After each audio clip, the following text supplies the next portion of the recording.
pasando el aislamiento? ¿Cómo te sentís? Justo recién contaba que ya me dieron el alta ayer, pero que bueno, el síntoma de la pérdida de gusto y de olfato dura un par de días más, no lo recuperás de golpe. Así que todavía eso es lo que más me cuesta, que todavía no le siento del todo el gusto a las comidas. Que Bueno, ahí bueno, lo importante es ya que te agarró leve. estamos grabando la clase. Sí, podemos ir arrancando. ¿Se ve el power? ¿Lo ven al power? Sí, profe, se ve. Perfecto.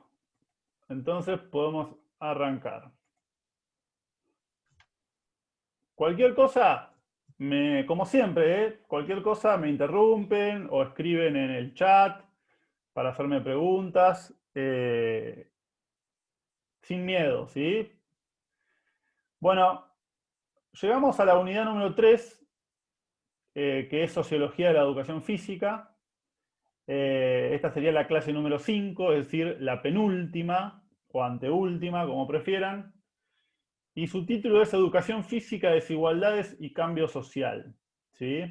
Yo les propuse varios artículos breves que forman parte de un trabajo interdisciplinario que encargó el Ministerio de Desarrollo Social hace una década ya, para analizar el tema de la actividad física y su relación con la sociedad a partir de diferentes enfoques. ¿Sí? Yo ahí les ofrecí todo el material, ¿sí? Son como 30 artículos pequeños, pero les pedí que concretamente analicen 4 artículos que son los de Gladys Renzi, Jorge Gómez, Marta Antúnez y Cecilia Cross, ¿sí? Que son los temas que vamos a desarrollar en esta clase.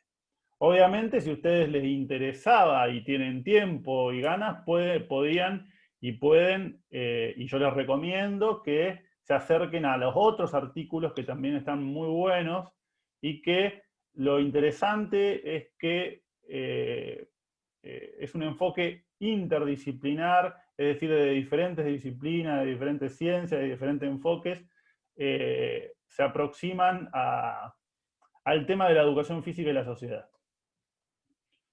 Bueno, primero esta. Este es el esquema del programa de la asignatura. ¿Sí? Ya un poco lo habíamos planteado al inicio de la cursada. Habíamos dicho que este programa va de lo más general a lo más particular. ¿Sí? ¿Por qué? Porque es un programa de una asignatura que se denomina Sociología de la Educación, pero que a la vez está dentro del plan de estudios del Instituto de Formación Docente en Educación Física. Por lo tanto, hay que tener también un enfoque hacia el objeto específico de nuestra carrera, que es la educación física.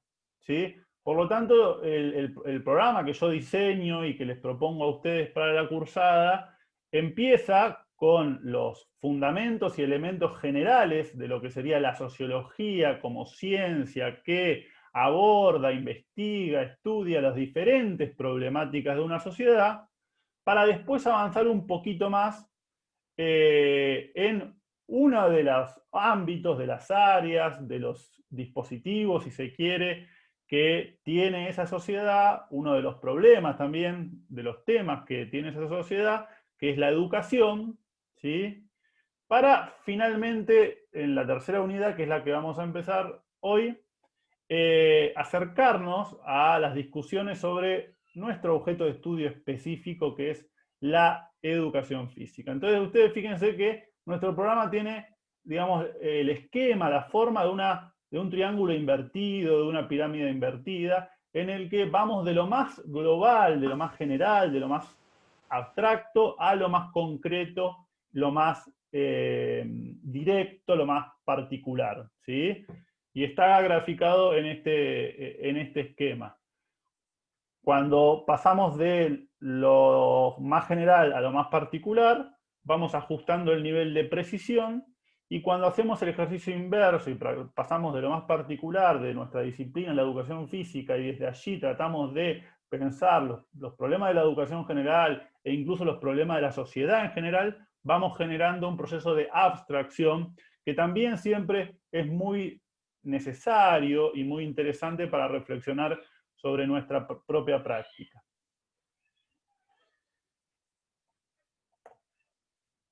La clase de hoy va a constar de 4 instancias, de 4 momentos, ¿sí?, que se reflejan en este esquema, en este gráfico, y que tienen que ver con los 4 artículos que les propuse que lean, ¿sí? En primer lugar, el tema de la actividad física, la educación y la sociedad, esa relación en términos generales, ¿no? En términos globales, podríamos decir. Luego vamos a pasar a analizar las problemáticas que tienen que ver con las desigualdades de clases sociales, es decir, vamos a aplicar una perspectiva de clase al análisis de esas relaciones. Luego vamos a aplicar una perspectiva de géneros, ¿sí? Y luego vamos a aplicar algo que ya vimos en las primeras clases y que tiene que ver con la perspectiva interseccional. ¿Qué es una perspectiva interseccional? Es una perspectiva que analiza cómo se relacionan, cómo se refuerzan diferentes tipos de desigualdades entre sí. En este caso, la desigualdad de clase y la desigualdad de género que vamos a haber visto anteriormente, ¿sí? Y todos estos temas, estas 4 instancias, van a girar siempre en torno a un concepto clave que ustedes deben incorporar para hacer su análisis, que es el concepto de hábitus, ¿sí?, que vamos a ir viendo. Y hablando de análisis, a mí lo que me interesa, antes de empezar a explicar los temas propiamente dichos, es que nos detengamos un poco a reflexionar sobre qué significa hacer un análisis, ¿sí? Un análisis que esté al mismo tiempo bien fundamentado teóricamente, bien sólido en términos conceptuales, pero al mismo tiempo que sea un análisis propio, personal, ¿sí? Y que no sea una mera reproducción o un mero parafraseo de lo que dicen otras personas, otros autores, ¿sí? Es algo en lo que venimos insistiendo en todos los trabajos y que ustedes encuentran en esas devoluciones que yo les hago por medio de la plataforma, en la que algunas seguramente han encontrado que yo les digo, bueno, falta más marco teórico en este trabajo, o falta más desarrollo conceptual en este trabajo, o no pude identificar en su informe las categorías, los conceptos, las líneas de análisis que hemos aportado en la clase, ¿sí?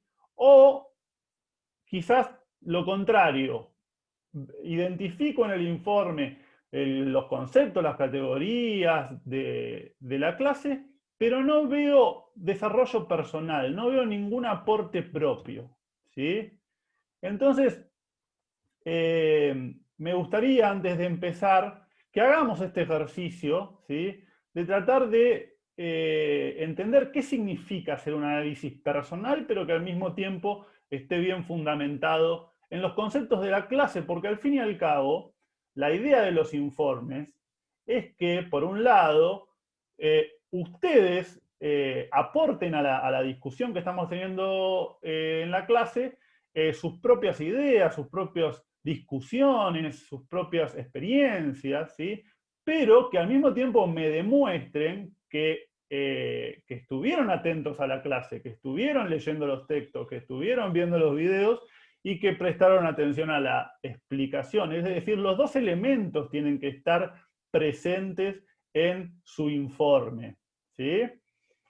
Entonces, veamos qué es el marco teórico. Cuando hablo de que tiene que estar presente el marco teórico en el informe, ¿a qué me refiero? Bueno, me refiero a las categorías, a los conceptos aportados por los textos, por los videos, por la clase, por todos los recursos que yo les ofrezco, ¿sí?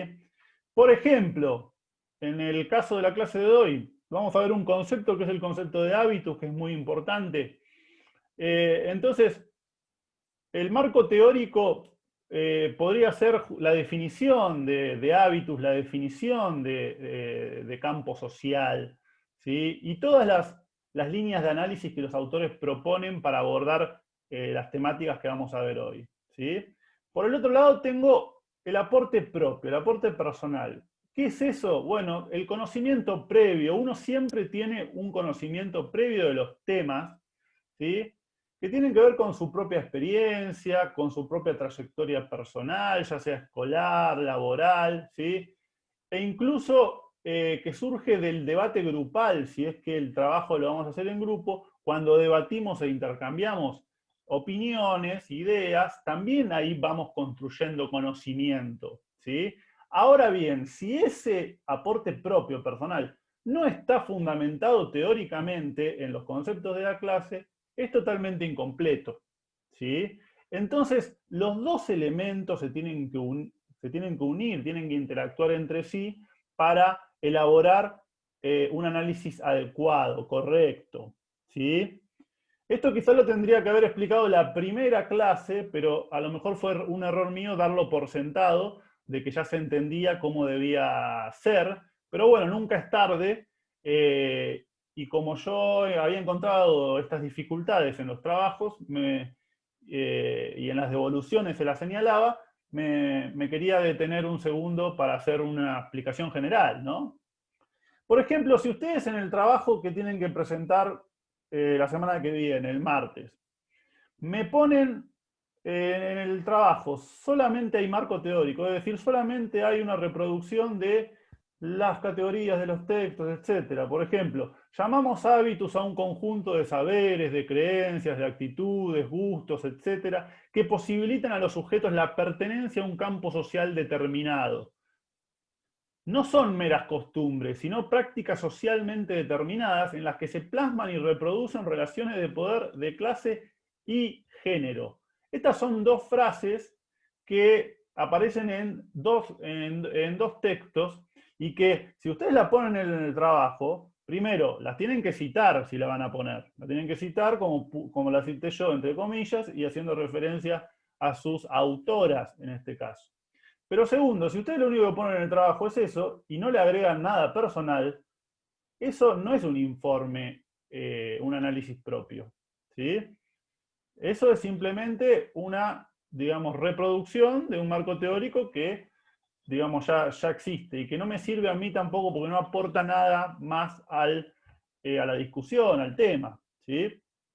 Ahora, en el otro extremo, si ustedes solamente en el informe, como he observado en algunos trabajos que me mandaron, cuentan sus experiencias personales, sus opiniones, y en ningún momento hacen referencia, alusión a los conceptos de la clase, eso también es totalmente incompleto e incorrecto, ¿sí? Por ejemplo, si ustedes en el informe me ponen, bueno, creemos que en esta sociedad no todos pueden cambiar, no todos pueden practicar los mismos deportes. Para jugar al golf, por ejemplo, tenés que tener los palos, la ropa, pagar la cuota. Ninguno de los participantes del grupo practicó nunca, ni siquiera nos interesa, nos sentiríamos descolocados. En cambio, a nosotros siempre nos gustó el fútbol. Todos teníamos un potrero cerca. Bueno, esta opinión está buenísima, pero ¿a dónde están los conceptos de la clase? ¿Sí?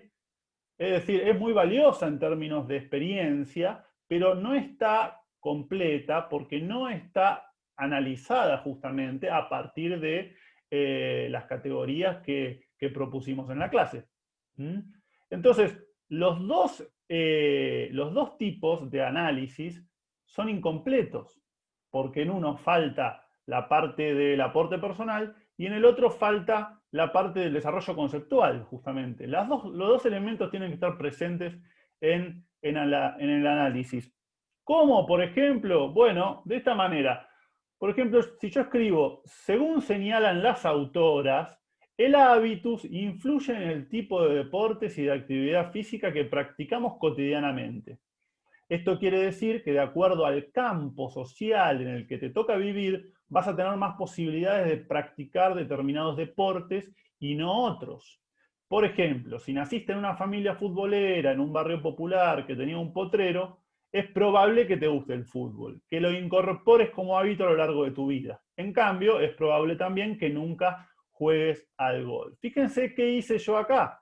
Tomé, por un lado, los conceptos de la clase, hábitus, campo social, los expliqué un poco con mis palabras, y le sumé toda esa experiencia que traía, todas esas ideas que discutimos con el resto de los integrantes del grupo, etc. Y puse los dos elementos en el análisis, en el informe. Esa es la manera correcta, adecuada de llevar a cabo un informe que esté al mismo tiempo fundamentado teóricamente y desarrollado personalmente.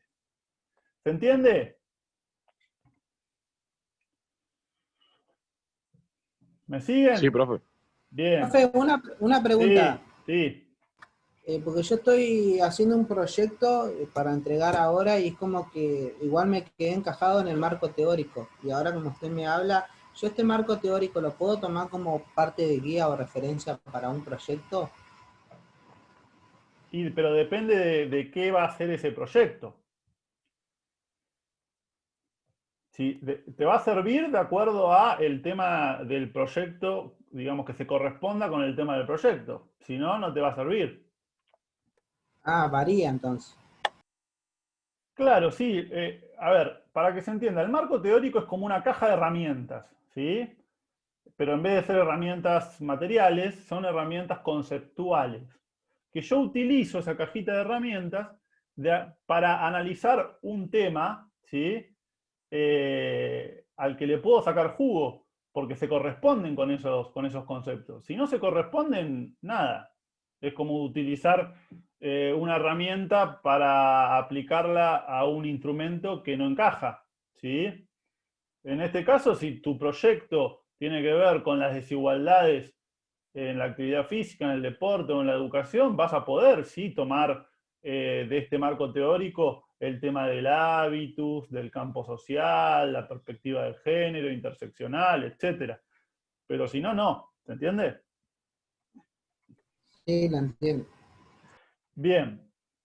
Bueno, si no tienen ninguna pregunta sobre esto, vamos a arrancar propiamente dicho con el tema de la actividad física y la educación, que es el artículo de Gladys Renzi. Gladys Renzi lo que plantea ahí en uno de los artículos es que la educación puede entenderse desde una perspectiva, de diferentes perspectivas, ¿no? Una perspectiva social, personal, cultural y de los derechos.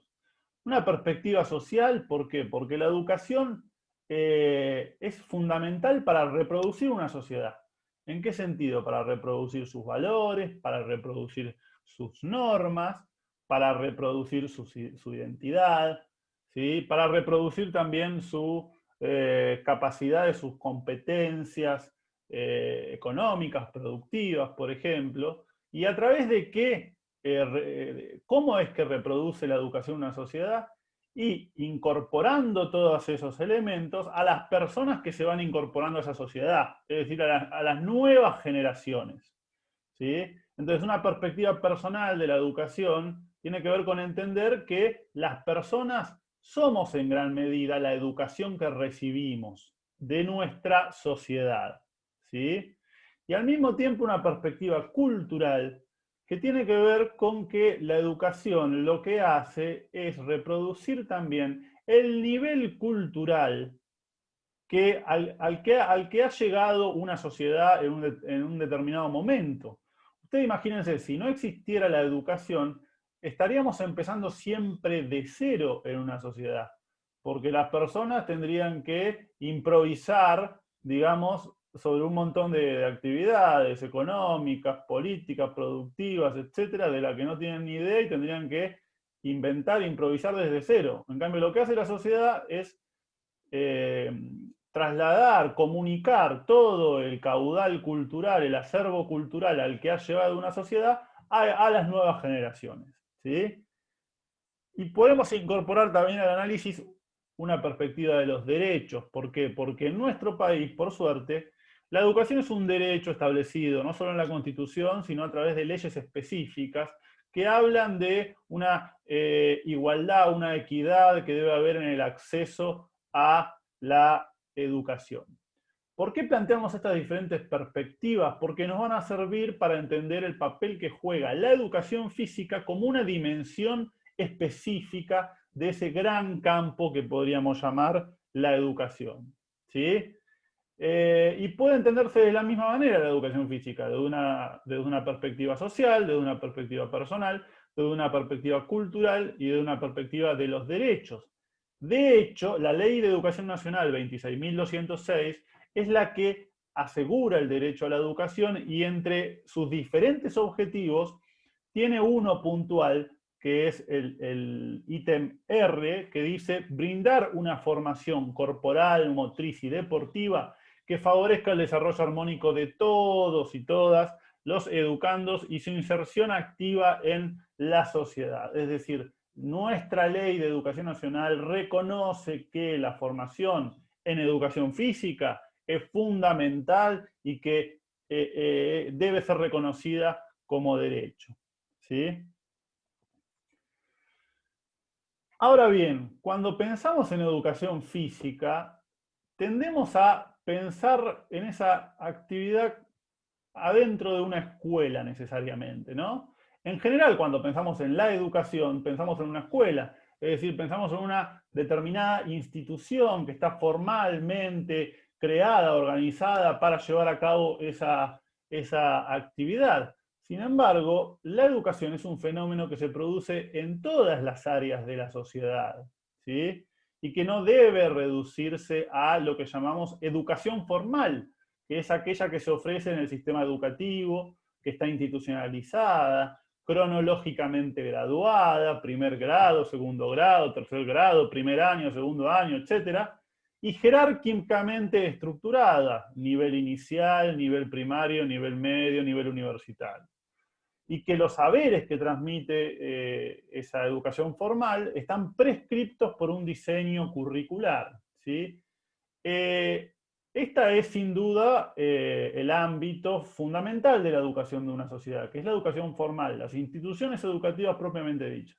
Pero no tenemos que pensar que es el único, ¿sí? Entonces acá la autora nos propone incorporar también la idea de educación no formal, que son todas esas actividades que son educativas, que se llevan a cabo de manera sistemática, pero que se realizan fuera de las instituciones formales, es decir, de las escuelas, de las universidades, etc. ¿A qué se refiere? Se refiere a cursos, academias, clubes, instituciones, que no se rigen por un diseño curricular específico, por un plan de estudios, que no están necesariamente jerarquizados, etc., pero que sin embargo cumplen una función educativa, ¿sí?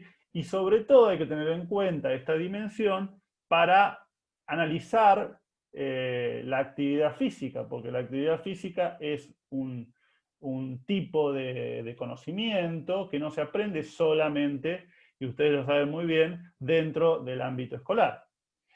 Por último, tenemos la educación informal, que es ese proceso formativo en el que las personas adquieren y acumulan conocimientos, habilidades y actitudes mediante las experiencias diarias y su relación con el medio, ¿sí? Es lo que se denomina educación espontánea, la educación informal. Es decir, aquella que no se propone educar, pero que sin embargo educa. ¿Por qué? Porque la mera experiencia que uno vive todos los días en la calle, con amigos, etcétera, de alguna manera a uno le dejan una enseñanza, un conocimiento, ¿sí? Eso sería la educación informal, que también hay que tener muy en cuenta a la hora de analizar el impacto de la actividad física. ¿Cuál es la influencia que estos diferentes ámbitos educativos ejercen sobre los saberes corporales y motores? Se pregunta Gladys Renzi. Bueno, las primeras prácticas y vivencias de actividad física tienen lugar en el ámbito familiar, ¿sí? Es, ustedes saben, un ámbito fundamental, primordial, lo hemos analizado en clases anteriores, la importancia, incluso la diferencia que puede marcar la familia como institución educativa en el proceso de enseñanza de un sujeto. Primero, ¿cuál es el primer conocimiento que tenemos de nuestro cuerpo, de una actividad física, cuando nos mueven, es decir, el conocimiento exomotor, ¿sí? Es decir, primero nos mueven, nos balancean, luego alcanzamos los primeros logros motrices, como pararnos, aprendemos a jugar con objetos y con otras personas, ¿sí? Hay disfrute, placer, alegría por moverse, ¿sí? Las posibilidades de actividad física se incrementan y afianzan los vínculos afectivos y sociales en esta primera instancia de socialización que es la familia. Hay una estimulación temprana, ¿sí?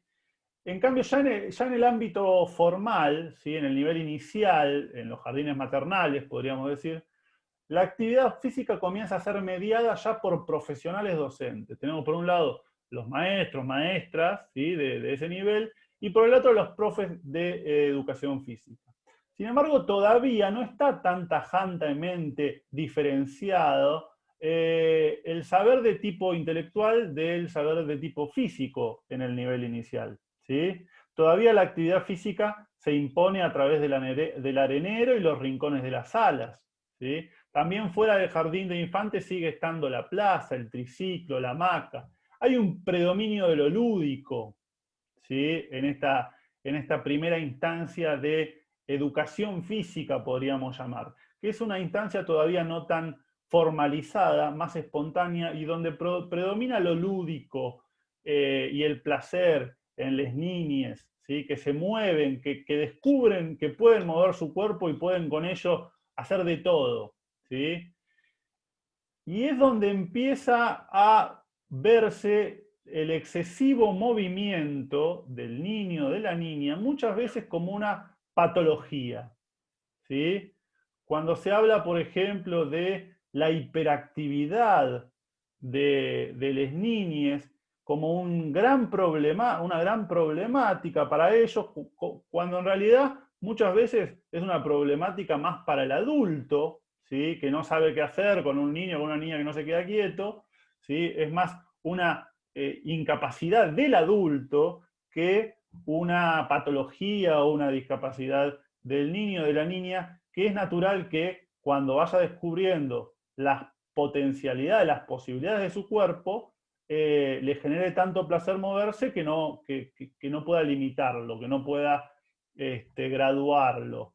Y para eso es fundamental la intervención de la educación, ¿no? De la educación física en particular. Pero ¿qué es lo que está ocurriendo hoy en día muchas veces? Que en vez de canalizar esa capacidad, en vez de valorar como una capacidad ese movimiento continuo de las niñas, directamente se lo patologiza y se lo medicaliza, ¿sí? Entonces estamos viviendo una situación en la que se empastilla a muchos chicos y chicas simplemente porque se los considera hiperactivos, hiperkinéticos, y eso se lo considera una discapacidad o una patología, en lugar de entenderlo como una potencialidad que puede ser encauzada mediante una correcta educación física, ¿sí? Profe, ¿eso actualmente sigue siendo así? O sea, ¿estaba hablando de ahora? Sí, no sé por qué lo preguntás. No sé, porque no me parece. Porque ponele, yo tengo una banda de primitos y todo, y por ahí son, sí, muy pilas. Ahí es por el tipo de familia, no sé, pero todos hacen como actividad física, de que son re chiquititos y como que se contiene desde otro lado, no es como que se busca una patología o se lo entiende como si fuera una patología. Me parece re raro. Que Bueno, sabía que por ahí lo encasillaba así, pero no sabía que ahora todavía seguía pasando eso. sí, obviamente esto es relativo al ámbito, como vos decís, a la familia, la respuesta que se le va a encontrar a esta hiperactividad va a ser distinta de acuerdo a el ámbito, la familia, incluso la institución, ¿sí? En el que se desarrolle ese niño, esa niña. Pero creo que hoy en día predomina, al menos en algunos ámbitos, predomina esta idea de que la hiperactividad del niño es más una patología, ¿sí? Algo que hay que tratar de reprimir, ¿sí?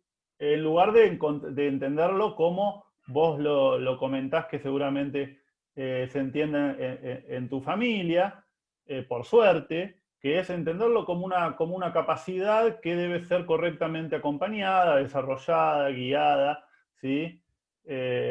Y no medicalizada, ¿no? Como muchas veces ocurre. A partir del nivel primario, ¿qué ocurre?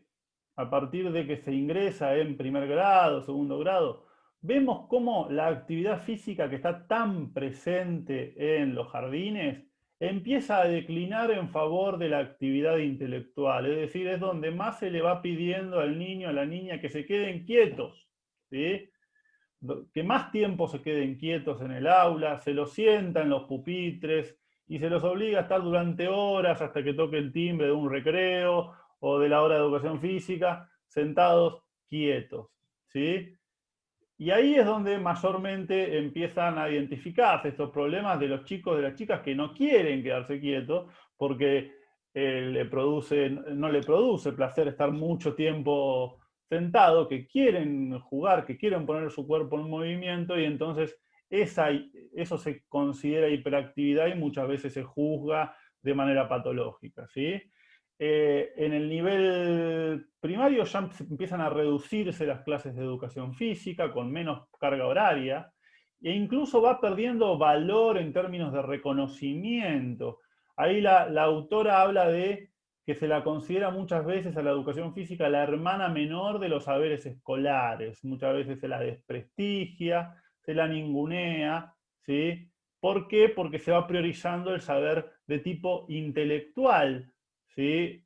A través de un paradigma dualista que separa, ¿no?, mente de cuerpo, intelecto de actividad física. Acá se empieza a notar mucho la diferencia de los chicos y de las chicas que complementan su actividad física en lugares de educación no formal, ¿sí? Y empieza a haber un predominio de lo competitivo sobre lo lúdico, empiezan a incorporarse los juegos intercolegiales, estas competencias en las que se empieza a demostrar, se empieza a hacer patente la diferencia entre aquellos chicos y chicas que tienen algún tipo de estímulo, de apoyo, de motivación en su actividad física y los que no, los que van a un club a la tarde a practicar un deporte y los que no, ¿sí? Y empieza también, muchos niños y niñas empiezan entonces a sentirse un poco excluidos, empiezan a ver la diferencia con sus compañeros y compañeras, empiezan a ser dejados de lado en el patio, en el picadito del recreo, en las clases, incluso en las clases de educación física. Entonces es donde más hay que ir incorporando esta mirada atenta a esas diferencias para tratar de minimizar su impacto a la hora de excluir, ¿no? Bueno, fíjense esta imagen, ¿no? Es lo que hablábamos antes. En el nivel inicial hay un predominio de la actividad física unida a el placer, al disfrute, a lo lúdico, al descubrimiento, ¿sí? Y también a la educación, ¿sí? Es decir, acá los chicos, las chicas están practicando diferentes actividades físicas, se los ve a todos contentos, contentas, están aprendiendo, ¿sí? Y sin embargo vemos cómo a medida que van avanzando los niveles educativos, esto de alguna manera se va perdiendo, ¿sí? Y eso tiene que ver muchas veces con diferentes factores, pero muchas veces con este dualismo que predomina en nuestro sistema educativo, de que por un lado está el saber intelectual, al que hay que prestarle más atención, y por el otro lado está el saber físico, la actividad física. Fíjense, la importancia de la educación física formal. De todos los ámbitos que nombramos, el ámbito formal, no formal e informal, el sistema educativo es sin duda el que presenta las mejores condiciones para promover la formación de hábitos hacia la actividad física y del que se tienen a la vez las mayores expectativas.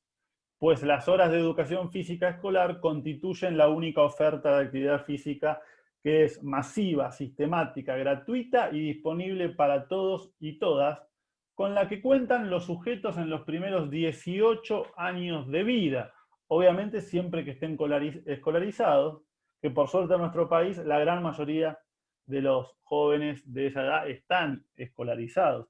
¿Qué quiere decir esto? Que la educación física escolar, la educación física formal, es un arma poderosísima que tiene nuestra sociedad para incentivar el hábito de la actividad física y que muchas veces no se aprovecha tanto, ¿sí? Por los factores de lo que venimos viendo y lo que vamos a ver. Ahora, una sociedad no puede descansar solamente en la educación física a la hora de promover la actividad corporal, motriz, física entre sus habitantes, ¿sí? La actividad física tiene que ser promovida, desarrollada en todos los ámbitos de una sociedad para que tenga impacto, efectos duraderos, significativos. Es preciso que los otros ámbitos educativos, tanto los no formales como los informales, acepten el gran desafío de sumarse al esfuerzo de promover la práctica de actividad física de manera autónoma y voluntaria, y a la vez que ofrezcan espacios y recursos para ello, ¿sí? Es decir, no basta con la mera declaración de yo promuevo la actividad física, sino que también tengo que disponer de los recursos, de los espacios para que las personas puedan efectivamente ejercer su derecho de practicar actividad física una vez que cumplen los 18 años, porque si no, ¿qué es lo que ocurre? Termina el periodo de la educación escolar, finaliza el periodo de la educación física formal y muchas personas se quedan sin poder practicar actividad el resto de su vida, o porque no incorporaron el hábito durante ese periodo, o directamente porque no encuentran el lugar, el tiempo, los recursos para poder hacerlo y se ven excluidos, privados de ese derecho. Entonces, hay que pensar que si bien hay que potenciar el valor de la educación física formal, también hay que tener en cuenta el papel que juegan los otros ámbitos de educación no formal e informal en la promoción de la educación física. ¿Qué papel juegan las empresas, los ámbitos laborales, los medios de comunicación, los sindicatos, las universidades? Ustedes fíjense, las universidades siguen siendo un ámbito formal, un ámbito de educación formal. Sin embargo, muy pocas universidades tienen incorporada algún tipo de práctica de educación física, de oferta de educación física para sus estudiantes, ¿sí? Una oferta inclusiva, amplia de competencias deportivas o de espacios, de gimnasios para que puedan hacer actividad física una vez que terminan su horario de cursada habitual, ¿no? Lo cual es fundamental que todas las universidades incorporen un área de educación física, sea cual fuera la carrera, ¿sí? ¿Alguna pregunta, alguna opinión? Por favor, no me dejen hablando solo.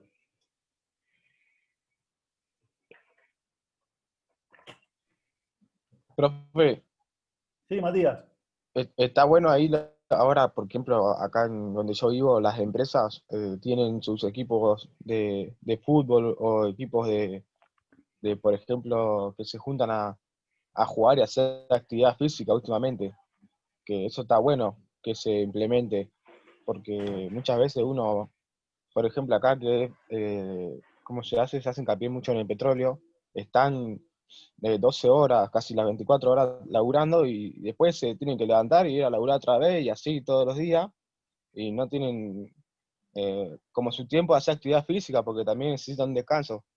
Y está bueno que acá ahora también se ha implementado de que cada empresa tiene su equipo de fútbol, entonces ahí los fines de semana se juntan a jugar y bueno, como que está bueno opinar sobre lo que estaban hablando recién.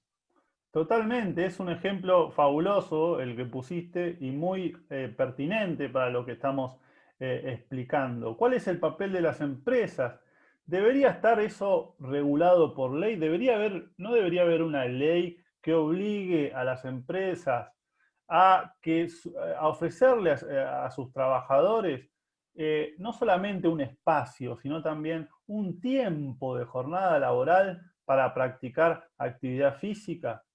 Porque incluso eso puede, piénsenlo en términos egoístas, si quieren, o totalmente económicos o favorables para la empresa. Eso puede incluso favorecer el rendimiento de la productividad de esa empresa. Porque ustedes saben bien que personas que incorporan el hábito de la actividad física, de la práctica física, probablemente tengan mejor rendimiento, sobre todo si su trabajo tiene que ver con poner el cuerpo, ¿no? Y probablemente tengan menos lesiones, ¿sí? Etcétera. O sea que incluso los puede favorecer. Entonces, las empresas deberían comprometerse a ofrecer alguna instancia, algún espacio de actividad física para sus trabajadores y trabajadoras, ¿no? Como bien cuenta Matías acá, como ocurre en las empresas petroleras. Sí, o también tener jornadas deportivas dentro del mes o de Claro, la semana. No, no necesariamente todos los días, sino, por ejemplo, un fin de semana al mes o 2 fines de semana, decir, bueno, acá vamos a hacer una jornada deportiva un sábado de 1 hora por lo menos, pero para que se comience a implementar. sí, pero vos fíjate qué es lo que ocurre muchas veces en esos casos, que vos decías, ¿qué pasa con los laburantes, trabajadores petroleros que están 12 horas laburando todos los días, o de lunes a viernes, o de lunes a sábado, y a lo mejor el único día que tienen para estar en su casa o con su familia, descansando y demás, muchas veces no están dispuestos a cederlo para hacer actividad física, porque es su día de descanso, su día para estar con su familia. Muchos viven en otros lados, entonces se van a sus lugares de origen a visitar a su familia, a sus amigos y demás. Entonces es importante que las empresas incorporen a la jornada laboral, aunque sea un ratito, no digo todos los días, digo aunque sea por semana, 1 horita, 2 horitas, para ofrecerles una actividad física, recreativa a sus trabajadores, que no tenga que ser siempre fútbol tampoco, porque hay muchos que juegan al fútbol. ¿Qué pasa, por ejemplo, con las trabajadoras, con los trabajadores que no les gusta el fútbol porque no han sido, digamos, socializados en ese deporte y quieren practicar otro deporte, y sin embargo la única oferta deportiva es en un solo deporte, sea el fútbol, o sea el vóley, o sea cualquier otro, ¿no? Bueno, ahora ustedes fíjense cómo se promociona, cómo se difunde principalmente el deporte en nuestras sociedades, no solamente en nuestra sociedad, ¿sí? ¿Cómo son las publicidades que fomentan o que utilizan la actividad física? Acá tenemos algunos ejemplos, ¿no? De Powerade, Nike, un reloj, incluso el Fernet, que utilizan, digamos, el deporte y la actividad física para vender un producto, y que en esa utilización terminan transformando a la actividad física muchas veces en un producto a ser consumido, ¿sí? Y que la población, gran parte de la población, se vea estimulada a hacer actividad física, no teniendo en cuenta su salud, no teniendo en cuenta su disfrute, su placer, sino muchas veces como un objeto a ser consumido entre otros objetos, ¿sí? ¿Qué ocurre muchas veces cuando una persona quiere practicar un deporte porque se ve guiado por estas publicidades o por lo que sea? Muchas veces asocia ese deporte con determinada indumentaria, con determinado tipo de consumo sin el cual cree que no lo puede practicar. Entonces empieza a hacer running, por ejemplo, y se suma a un grupo de running, ya incluso fíjense el colonialismo lingüístico, de empezar a utilizar palabras en inglés para nominar actividades físicas en nuestro país, ¿no? Esto que se ha instalado tanto del running, ¿sí? En vez de hablar de salir a correr, salir a trotar, hacer un fondo, qué sé yo. incluso pensar que para llevar a cabo esa actividad física, no la puedo llevar a cabo si no tengo las zapatillas específicas de running, ¿sí? La camiseta específica, los auriculares específicos, el reloj que me mide las pulsaciones, etcétera, etcétera, etcétera. Entonces se asocia esa práctica a un consumo y, como todo consumo, a un precio que deja afuera a gran parte de la población, ¿sí? Que no puede acceder a esos productos, a ese consumo. ¿Mm?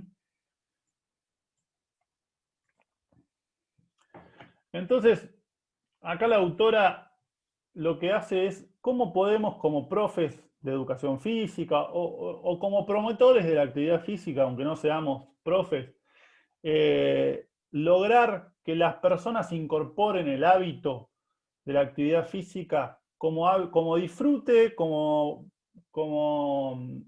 promoción de la salud, sin asociarla al consumo, sin asociarla a todas estas cuestiones que analizamos.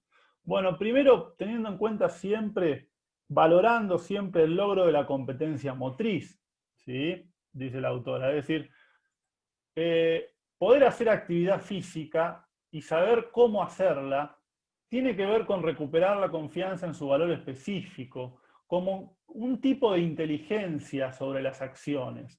Es decir, tratar también de reconciliar el factor intelectual con el factor físico y dejar de reproducir este dualismo de que, bueno, por un lado está